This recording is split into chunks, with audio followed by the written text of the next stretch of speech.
Okay, so this is a set of notes for ACalc on arc length. This is not entirely a new construct to us. We're just kind of applying it to um, bigger spaces. So the idea here is like I've got a curve in space, and I started out at like some t0 down here, and ended at t1 down here. And the question is that like if I followed this curve, how far did I actually travel? Okay, so the formula here actually follows what we did in BC Calc.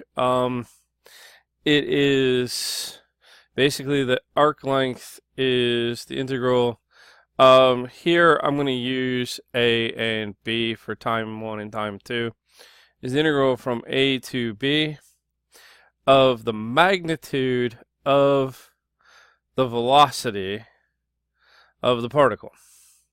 Okay, so literally it's the integral of the speed, or another way of saying that, it's the integral of the magnitude of the velocity, or the integral of the derivative of the position, so of the magnitude of the derivative of the position.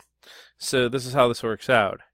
In R3, right, this takes on the form where length is the integral from A to B, and that magnitude would be calculated by using the square root of some f prime of t squared plus some g prime of t squared plus some h prime of t squared, right? So we square them all, take the derivative of all of them, square them all, take the square root after we take the sum, right? So let's not do that because that'll look like plus or minus. So of the sum. So that is one way of looking at it. Another way of saying this is it's the integral from A to B of square root dx dt squared plus dy dt squared plus dz dt squared, right? All dt. Okay, so that will get us the arc length. We're going to work an example of this real quick.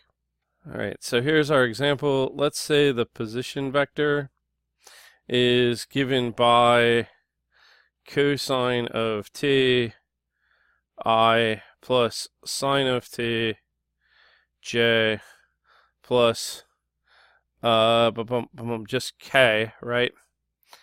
And this is on the interval from 0 to 2 pi. So like if you think about this, essentially if I'm in 3 space here, this is going to start at the x-axis, and what we're going to do is we're going to go around once, and we're going to do an upward spiral till we're right there. And the question is if I follow that upward spiral around the circle and up, right, because this is going to make a circle, and this is going to keep me going upward, right? Then, oh, sorry, I missed something there. Sorry. I wanted that to be not just K, I want that to be TK. Because I want it to go upward. If it was just K, it would be hanging out there like at 1, and that would be bad. We want that to actually go upward. Alright, so this thing is going to spiral and it's going to go up, but it's only going to go around 1 time, right? Alright, so the question is like, how far is that thing traveling? Alright, so let's start by taking the derivative of this. Alright, derivative of the cosine is the negative sine of t I. Derivative of the sine is the cosine of t I, and then this now just becomes k. Okay, so that's where I probably caught that before, but it's now, yep, sine, negative sine, cosine, k. Alright, so the arc length, right, should be the integral here from 0 to now 2 pi, because that's our bounds, 0 to 2 pi, of the square root of negative sine of t squared, because that's dx dt, right, plus the cosine of t squared, that's dy dt, plus 1 squared. Okay, so magic happens here. We like when magic happens. Because now, oh, there's a dt at the end here. Woohoo. Alright, now I get something really cool. Because if you take negative sine of t squared, that's just sine squared of t.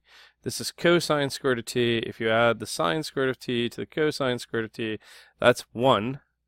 And plus 1 squared dt. This is the same as the integral from 0 to 2, square root of 2 dt. It becomes a constant.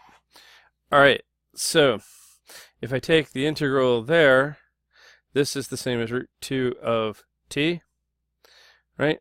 From 0 to 2 pi, not 2 pi, right? 2 pi minus 0 is just 2 pi, so this will be 2 root 2 pi units.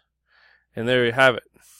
That's how far that curve's going to go. 2 times the square root of 2 pi units, so it's like taking the circumference of the circle and multiplying that by around 1.414, and there you go. So bottom line, the integral of the speed, right, of the particle, or the magnitude of the velocity, will give me the arc length of the curve.